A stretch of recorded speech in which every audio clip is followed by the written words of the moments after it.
On the following problem, it's asking you to be able to graph the following polynomial.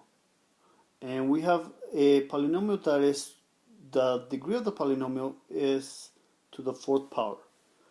So remember that if we sketch it, if we place a x and y axis on your graph, it's positive, so it should be to the fourth power. It should be 1, 2, 3, 4.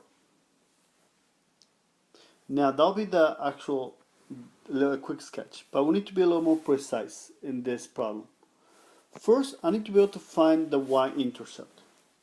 To be able to find that y-intercept, we're gonna let x equal to 0, and you can plug in a 0 for each of the x's, and we're just going to end up with a 27. Now, remember that we are just going to make a quick sketch. So therefore 0, 27, we're not going to raise it up all the way to 27. We're just going to say that it's somewhere up here. That'll be your y-intercept. Now I need to be able to find all the roots of the function. And they tell me that x minus 1 is a factor. And that's going to be very helpful because I can use my synthetic division to find the other factor. So therefore, let's go and write down your function. You have y is equal to 2x to the fourth, so we have to the fourth power. We have to the third power plus 1x to the third. We have to the second power minus 21x squared. We have to the first power and plus 27. So if you notice, I'm not missing any exponents, which is great. Sometimes they'll be missing an exponent and you'll have to add it. In this case, we don't. I'm going to place my L for my synthetic division, and that'll be 2, 1, negative 21, negative 9, and 27. And we're going to let x is going to be equal to, remember this is x minus 1, so x is equal to 1. And then we're going to go through the process. 0. We add 2 plus 0 is 2. And then we multiply. Multiply, and you're going to place it in here. So 2 times 1 will give us 2. And then we add, will give us a 3. And then we multiply again. 2 times 3, and we're going to place it here. So 1 times 3 is 3. We add. That gives us a negative 18. We multiply. 1 times negative 18 will give us a negative 18. We add, will give us a negative 27. We multiply. 1 times negative 27 will give us a negative 27. And that will give us a 0. And that's what we were looking for. Now, this is x to the fourth. So therefore, this will just go down 1 degree. That'll be 2x to the third power. That gives 2x to the third power plus 3x squared minus 18x minus 27. And we still have your original factor, which is x minus 1. I still need to factor this right here. There are 4 terms, so we're going to be doing them by grouping. We're going to group the first 2 and then the second 2. For the first 2, what can I factor out? I can factor, they both have x's, so I can factor out an x squared and what's left behind. What do I need to multiply x squared to end up with 2x to the third will give us 2x. And x squared times what will give me a positive 3x squared will be positive 3. And what can I factor out of the next 2? I can factor a negative 9. And what's left behind? That'll be 2x. And negative 9 times y is negative 27 will be a positive 3. This one should always be the same. So now I have x squared minus 9. So I group those two together. And my 2x plus 3 will be only once. And don't forget that I still have my x minus 1 on the left.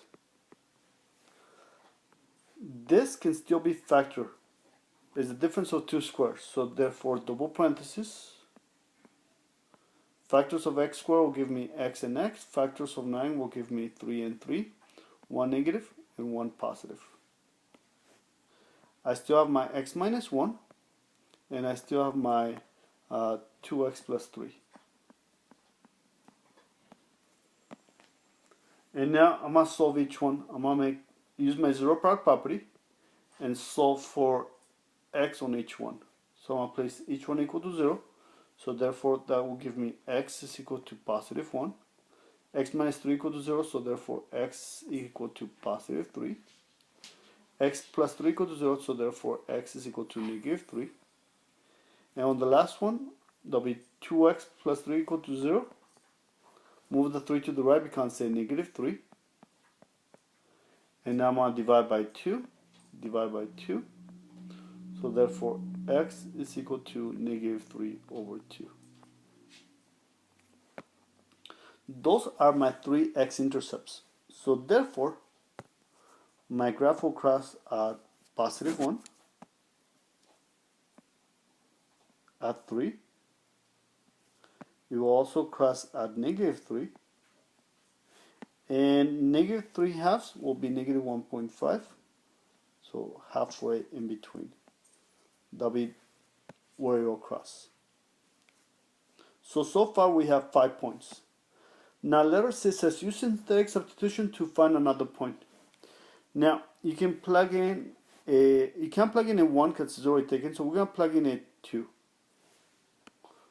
So let's go and use synthetic division once again, or synthetic substitution in this case.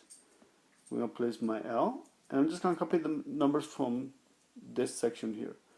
So we have 2, 1, negative 21, negative 9, and 27. And I'm going to let x equal to 2. And I'm going to go through the process. Start with a 0, and you got add, multiply gives me 4, then that gives me 4, then we got add gives me 5, multiply gives me a 10, you got add gives you a negative 11, multiply gives you a negative 22, you got add gives you a negative 31, multiply gives you a negative 62, and you are going to add, and that gives you negative 45.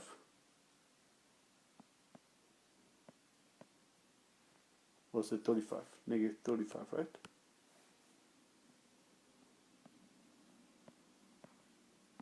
And that'll be your answer. So therefore, if your x value is 2, your corresponding y value will be negative 35. That gives you another point. And we're just going to place a quick dot down here. So we're just going to place it somewhere down here. Now remember that this is to the 4th power, so it should be a prob, AU or a W. So we're going to start, we have to hit all those key points. So it'll be 1, 2, 3, and 4. Now another thing that you need to do is to be able to find the end behavior. If you notice, both of them will be positive infinity. So on the left will be positive infinity, on the right will be positive infinity.